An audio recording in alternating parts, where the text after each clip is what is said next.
perspective. Today we're getting into something truly fundamental, maybe one of the biggest questions there is. Where do we actually come from? It's a huge one. We're looking at the origins of life, specifically human life on Earth. Exactly. And it's going to be a journey, possibly challenging some standard ideas. Our main source today is Spiritual Evolution, Earth's Origins and Human Destiny. Right, by Hanshi Deena Naidu. He's a master in Keihatsu, karate, and Reiki. But the key thing here is his perspective. It's really rooted in ancient wisdom, looking at this question very differently. So our mission really is to unpack Naidu's insights, see how they sit alongside, or maybe contrast with the scientific theories most of us know. Yeah, exploring this idea of human existence as, well, part of a much bigger spiritual evolution. Okay, let's unpack this, the age-old question of where we really come from. It's definitely a question that sticks with people. Hanshi Naidu points out right away there's this long-standing debate regarding the emergence of humans on Earth. It's been argued over for centuries. He mentions that too, yeah, that some people aren't that interested, but others are genuinely perplexed by the disparate theories you find everywhere, sacred texts, science. It's that fundamental human drive, isn't it? Wanting to know our beginnings. Where did it all start? And Naidu, he does acknowledge the scientific side. He notes there's been considerable discussion surrounding the origins of human life from that angle. We should probably quickly touch on that standard view first, right? The theory of physical evolution. Yeah, definitely. A good idea to set the baseline. So the scientific consensus, which Naidu refers to, is basically that humans, like all life, evolved over immense periods of time. Through natural selection, genetic changes, that sort of thing. Exactly. Natural selection acting on genetic variation within populations. And look, it's a really robust theory. There's just a vast amount of scientific evidence supporting it. From different fields. Oh, absolutely. You've got the fossil record showing these gradual changes over millions of years. Then there's comparative anatomy, looking at the similarities, the structures between different species. And molecular biology, right, showing the genetic links. Precisely, demonstrating those intricate genetic relationships, mapping out how life is connected. Plus geology giving us the timescale for it all. So scientifically speaking, evolution is seen as the most comprehensive explanation we have for the sheer diversity of life on Earth. Okay, so that's the powerful evidence-based scientific story, the one most of us are familiar with. But this is where Hanshi Naidu really makes pause. He says this scientific view, compelling as it is, represents only a partial truth, accounting for a tiny fraction of the overall understanding. That's a huge statement, a real challenge to the conventional narrative. It is. So if that's only a tiny fraction, what's the rest of the story, according to Naidu? What's his more complete picture? Well, he puts forward what he terms a more accurate explanation, and that is spiritual evolution. Spiritual evolution, okay. So not just physical changes. Not at all. This is about the nature of reality itself, about consciousness. It suggests our physical world, our existence here, is just, well, one layer of reality, a multi-dimensional reality. Right. And the core idea, as Naidu describes it, is it's pretty mind-bending. He says, beings from higher dimensions descended upon Earth, reducing their vibrational frequency to assume a dense, solid form, thereby enabling physical existence. Yeah. Okay, let's break that down. Higher dimensions, that can sound a bit like sci-fi for some folks. And reducing vibrational frequency. What does Naidu actually mean by that? How does something descend into our reality? It's a key concept. Higher dimensions here probably doesn't mean, another planet in space. It's more like different states of being, different planes of existence. Maybe less dense, less material in the way we think of it. Okay, so different states. Yeah.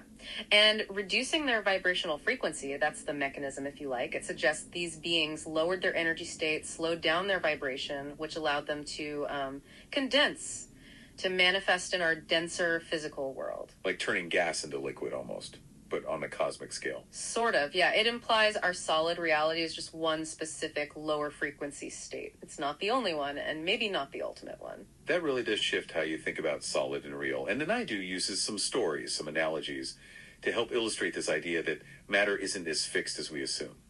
He does. They're quite striking. There's this personal story he shares about a little girl walking home, and suddenly she's just filled from head to toe with bugs. Wow. And the crucial part, they appeared instantly and then vanished just as fast. Instantly disappeared.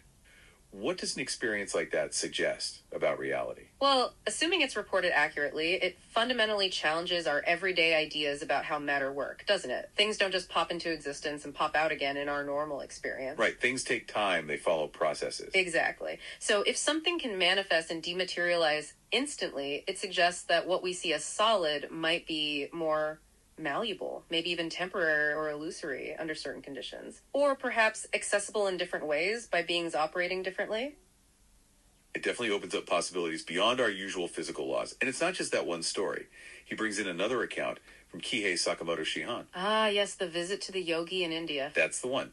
This yogi performed what seemed like a miracle dematerialising and materialisation of an object, made something disappear and reappear. A classic demonstration often described in yogic traditions. But the yogi's message afterwards was the key thing. He told Sakamoto Shihan essentially, this is not magic. And crucially, what appears as solid is not really solid. And that connects directly to Naidu's point.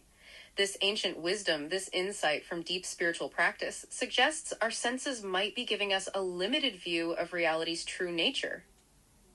And Naidu bridges this ancient idea to the modern day, doesn't he? He says today's science will tell you the same thing. He does. He's likely hinting there at quantum physics. At the subatomic level, things get really weird. Particles aren't solid little balls. They behave like waves of probability. Their state isn't fixed until observed. So, not really solid at the most fundamental level. It suggests that, that matter has this energetic, maybe even observer-dependent nature. It's fascinating how ancient spiritual ideas and some aspects of modern physics seem to point towards a similar non-solid understanding of reality. It really is. And to make this less abstract, Naidu gives us a very down-to-earth analogy. The solid ice cube. Right. Simple but effective. You take ice, it melts to water. Heat the water, it becomes steam, essentially air. But then that water can freeze back into solid ice again. How does that help us grasp these bigger ideas? It's a great visual aid because it shows that solidity isn't fixed, even in our everyday world. Ice, water, steam, they're all the same stuff. H2O, just at different energy levels, different states. So changing the energy changes the form. Exactly. If something as common as water can shift its form so dramatically just by changing energy levels, Naidu suggests, then maybe the idea of beings shifting dimensions by changing their vibrational frequency isn't quite so outlandish. It makes the concept of a dense, solid form being just one possible state feel more intuitive. Okay, so the ice cube changes state. A yogi makes an object vanish and reappear.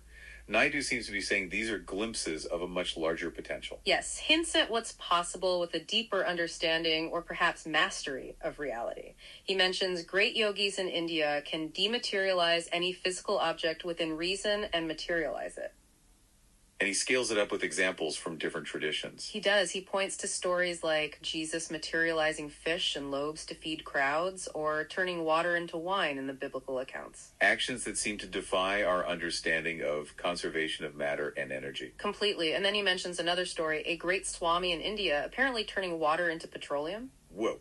Okay, that's quite a climb. It is, but the point for Naidu is that these powerful examples, whether you take them literally or metaphorically, come from diverse spiritual backgrounds, yet they all point to the same idea. Matter isn't fixed. It can be manipulated, transformed.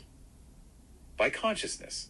By understanding its true nature. That seems to be the implication. If individuals can achieve such things, it supports the idea that reality itself is perhaps more pliable, less solid than it seems. It builds the case for beings operating beyond our normal physical rules. This whole line of reasoning loops right back to the core question. Human origins. Naidu poses it directly, doesn't he? He does, with that rhetorical question. On a grander scale, why can't beings from a non-dense dimension become dense by lowering their vibrations and enter in the physical sense on this planet? Basically asking, if these smaller transformations are possible, why not a larger one? Moving from one dimension to another. Precisely. So in other words, move from one dimension to another. That, for Naidu, is the crux of how life might have first begun here. So he concludes, this is how the first stages of life began on Earth. And immediately after the second stages of evolution began, suggesting a two-part process almost. An initial seeding from another dimension, followed by an evolutionary process here on Earth. And he links this subsequent evolution to a specific ancient tradition, Sanathan Dharma. Yes, which he describes as being incredibly old, over 20,000 years, born into the age of Satya Yuga. Okay, can you quickly unpack those terms? Sanathan Dharma and Satya Yuga. Sure. Sanathan Dharma is often translated as the eternal law or eternal way. It's seen as the ancient underlying principles of many Indic spiritual paths, predating modern Hinduism. It talks about vast cycles of time, called yugas.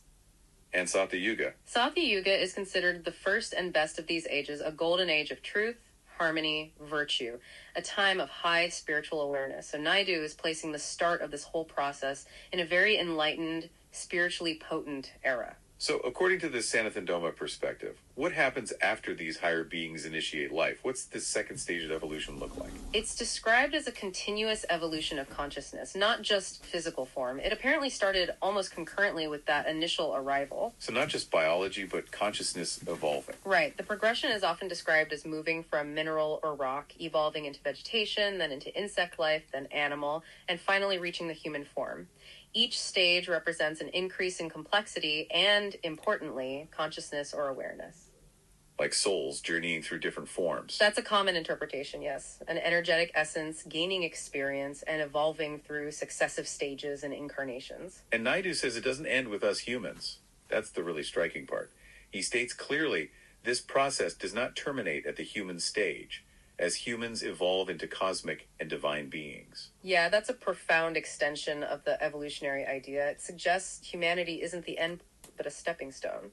So, putting it all together, if this perspective holds any water, what does it actually mean for us, for how we see ourselves in our future? Well, it fundamentally shifts our self-perception, doesn't it? If Naidu's right, we're not just biological accidents or endpoints of a purely physical process. Or part of something bigger.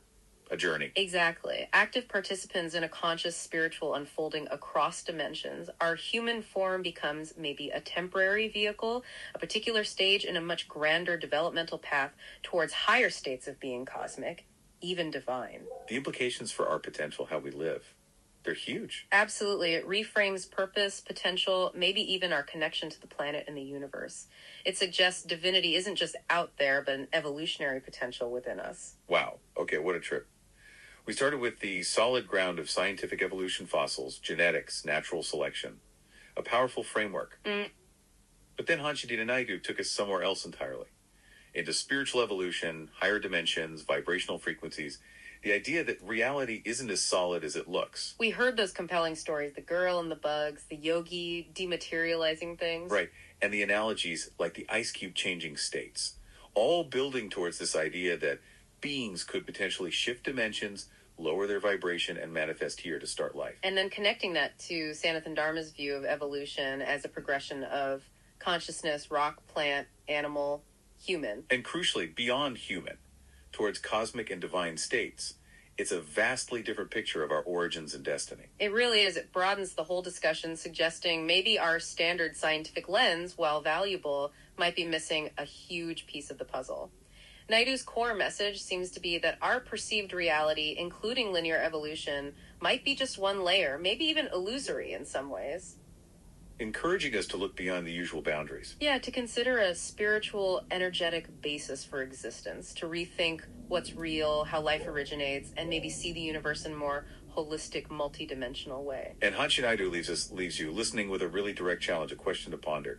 So finally, what is your thoughts of what he says? Do you think that more must be taught about this? It really makes you think, doesn't it? If evolution continues beyond human, towards the cosmic and divine, what does that mean for us now? For our potential, our awareness? If solidity is just a state, not the ultimate reality. Exactly. How does that change our understanding of ourselves, our place in the cosmos?